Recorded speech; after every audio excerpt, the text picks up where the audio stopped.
I'm Dr. Amanda, orthodontist at StraightSmile Solutions. We help dentists launch and scale orthodontics in their practice. Today, we'll be sharing some content from a webinar that was co-hosted with Ms. Tamara Thomas of Facial Physique Oral Myofunctional Therapy. To connect with Ms. Thomas, please use this QR code or visit www.facialphysique.com. If you want to help with an orthodontics case, please contact Dr. Amanda with @StraightSmile Solutions, www.straightsmilesolutions.com, or click on her QR code. I am a certified specialist in orofacial myology. It just means that I've taken a specific class to be certified, and I'll go over that a little bit more in detail. There's plenty of different classes. Mine just happened to be that specific one. But in a nutshell, or in a broad umbrella, the main term is orofacial myofunctional therapy. You'll hear orofacial myology, orofacial myologist, just simply myofunctional therapy. It all means the same thing. We're working with the head and neck muscles and how it relates to airway. So a lot of people ask, what do you do? Like, what is it? You just work with the tongue? It's like it's deeper than that. So we work on neuromuscular reeducation. So we're trying to get the muscles and the brain to work together. And you'll see those kids or even adults that have no tongue control, no swallowing control, everything all over the place. So we assess muscles of the face and the neck because sometimes those, obviously they're connected and they can compensate, and how they relate to airway health. So we're really focusing on prevention of sleep disordered breathing, and that's an umbrella of sleep apnea, upper airway resistance syndrome, and then focusing on getting those muscles correct and the correct postures to help facial growth, craniofacial growth. So we evaluate the muscles that are being improperly used, which we call dysfunction, but we have to do that in conjunction with other professionals. So ENTs, orthodontists, pediatric dentists. It's not an end-all be-all just to do myofunctional therapy. We do need a team of people in order to assess. There's also, from a young age, we need lactation consultants, craniosacral therapists. So it's definitely an integrative approach for patients. So 4 goals of myofunctional therapy. This is what I teach patients and professionals, obviously, but the 4 goals, by the time patients are done, we want them always breathing through their nose day and night. We want their lips to be completely sealed, touching each other, not even just a tiny bit, completely sealed.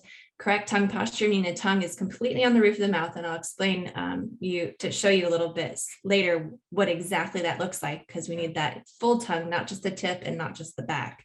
And then correct swallowing pattern. So then you're swallowing without compensating and using any facial muscles. And then if that can be accomplished, then you're able to help craniofacial growth. If you can do that from a young age, infancy on, I know that sounds crazy, but yes, that young, because you're growing that much. You can guide the roof of the mouth, you can guide the craniofacial growth to open that airway up and have enough room to house all the teeth. So that's our 4 goals by the time we're done doing therapy.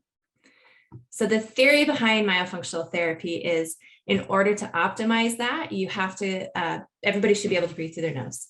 If they can't, we do test, during the evaluation process. If they can't breathe through their nose, then we have to figure out why. And that's where the ENT comes into play. A lot of times it'll be asthma or just seasonal allergies. And so it's working through those problems.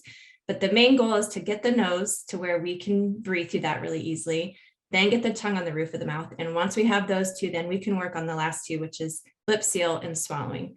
But we can't do that until those first 2 goals are accomplished. So if you look, this is from the Breath Institute, and this is a great resource if you guys have any, want to research it more. This has just everything. If you go to their website, they were kind enough to be able to draw this drawing, and you'll see a bunch of these nose breather drawings versus a mouth breather drawing, and it's just the profile. So a nasal breather, you'll see, will have more alert eyes, straighter nose, because if the tongue is on the roof of the mouth, that septum, because the roof of the mouth is the floor of the sinus, the nasal septum should be straight. If it's not, then a lot of times we get deviated and we get a crooked nose because there's deficiency there. We also want a closed mouth because that'll help the archways. The chin is straight. There's no issues on the cervical posture. There's no forward head posture. Great definition of cheekbones, well-defined jaw, and a wide face. If you go to the mouth breather, because everything is low and not growing nice forward and wide, you get tired eyes because it relates to sleep.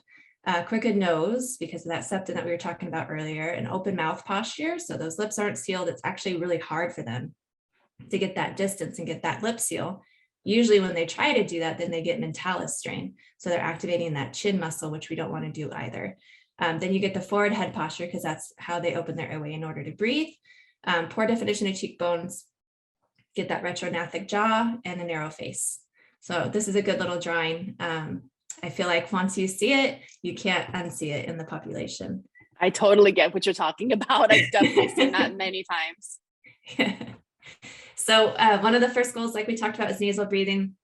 Why is it important to nasal breathe? Well, if you breathe through your nose, it filters the air coming in, it humidifies, it either cools or heats depending on the temperature.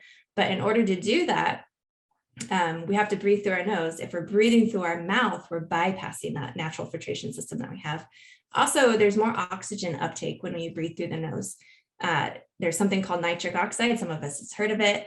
It's produced mostly in the paranasal sinuses, they're finding out. It's other places in the body, but primarily in the paranasal sinuses. When air flows through there, it releases more nitric oxide, which helps uptake of oxygen. And when we're not breathing through our nose, because we're not passing through those paranasal sinuses, we're bypassing it, and that nitric oxide isn't at its optimal level, which relates to oxygen uptake being less than optimal. So also foreign particles get in the mouth when we're breathing, and our immune system really hypes up to try to counteract all of that. So 3 reasons why nasal breathing is super important to our health in general.